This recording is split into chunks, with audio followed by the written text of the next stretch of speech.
So moving on, very aptly, as we just talked about captaincy for the last 5 or 10 minutes, but we're now going to look at the best game week 12 Oh, it's going to be a long chat, captaincy isn't it? option. I know, since we've just actually done it. But we put out a Twitter poll, a Fantasy Football Hub. We put in Salah, Kane, De Bruyne and Vardy. There are some other options as well, I think. Salah finished with 76.7% of the poll, as you would expect. Kane came back with 11%. Vardy home to Brighton. We haven't even mentioned Vardy. Home to Brighton is a great fixture for Vardy, 7.2%, and De Bruyne only 5.1%. I would chuck in Heung-min Son, as we've mentioned, especially away from home potential on the break. I think he'd be really good, and I would chuck in Danny Ings, and it's not just a gut feel, right? So according to FPL Salah's odds, he is second out of everyone. So according to the odds, he is more likely to return this weekend than De Bruyne, Vardy, Kane, Son, all these players, and he's 5% owned as well, which is not a sole factor, but it is a factor as well. So, but in terms of the best option, right? Salah for me is the best option. I don't have him. I expect him to do okay. I expect him to score a goal, maybe even get a goal and assist, wherever else. But I don't think that is the be all and end all. I don't want to destroy my team. In terms of second, I think Kane will have a good game. So, we mentioned this a few weeks ago that I think Son scores better, and he gets more space against better teams. I can't see Palace coming out and being expansive. I think Spurs will press them, which means Kane is playing higher up the pitch. So I think Kane is a really good shout. I think Vardy against Brighton. Even though Vardy, and Leicester like to play on the break, I still think he'll get something against quite a poor Brighton defence who don't tend to get hammered, but they tend to concede in every single game. And De Bruyne, as we mentioned as well, I think he's a really good option against Man United. So that's my quick summary. Adam, what are your final thoughts on captaincy? I think breaking down the games, I think a lot of people are looking at Liverpool Fulham. It'll be interesting, that match, to see, will Liverpool thrash Fulham?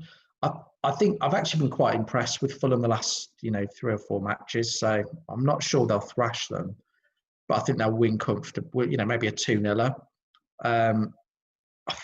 I think you're looking at Salah, but again, just from what we said at the start, I think Mane, I'd be more confident if we're betting on a single game, which we are talking about.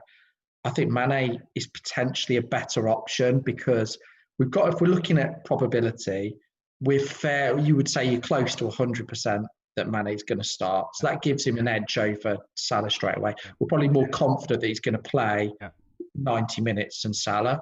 So I think Mane is a better captaincy option.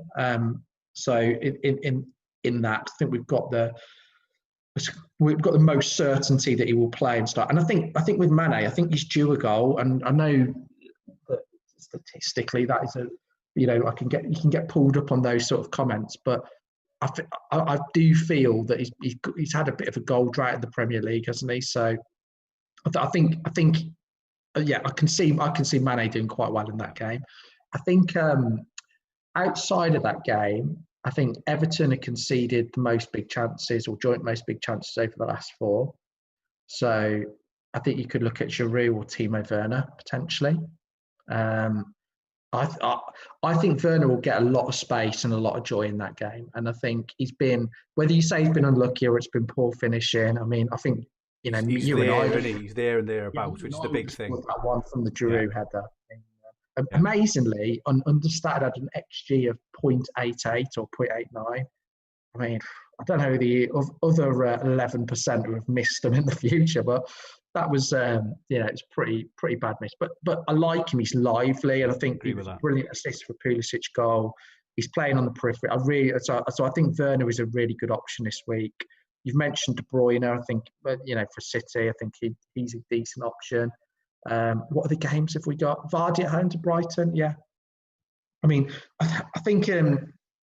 Brighton might make it tough, but Vardy has got a haul in him, and I think So I think Vardy at home to Brighton possibly. Kane, I like your Kane shout. I think think he scored in the last day of the season, didn't he, away at Palace? And I think it's more of a Kane than a Son game, that one. Agree with that one. No, I completely agree. I think that Spurs will press, which means that Kane will be in the box, having a lot of shots, always a chance of a penalty.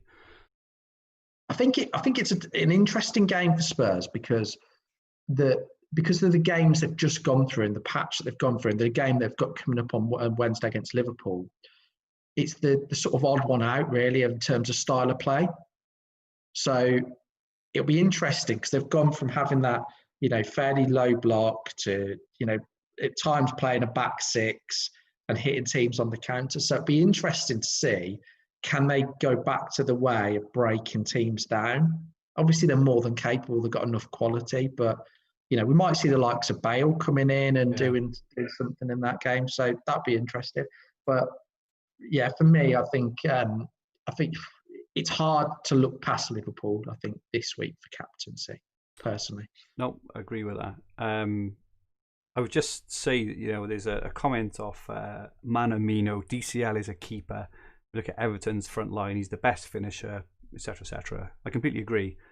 But I go back to it and I say this on most podcasts, fantasy football is about points. It's not about who the best player is. It's all about points. And I personally think that unless you bought him, right at the start of 7 million, as you did, Adam, I spent a lot more and I got him in game week 9 or wherever else. I think there will be much better value players in the coming weeks than Calvert-Lewin, personally. I think the big issue with Calvert-Lewin is the service from the fullbacks isn't going to be there. No, and I think particularly Luca Dean, that does cause a bit of an issue. So he's going to be reliant on Richarlison. Yeah.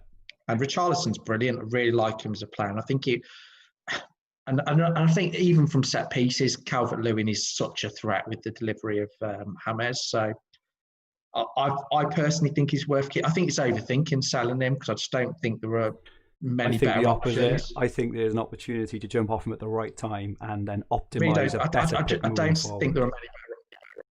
Fair enough. No, it's fair. Time will tell. We'll revisit. And just to look at our Fantasy Football Hub prediction tool, unsurprisingly, Salah is down to score the most points in Game Week 12. Aubameyang, who keeps appearing, he keeps appearing in this, is down at 5.9 points. They're home to Burnley. I mean, if you can't score against Burnley, you've got a problem there. Mane is actually third, Kane is fourth, and Vardy is fifth. So that's what the prediction tool on the Fantasy Football Hub says.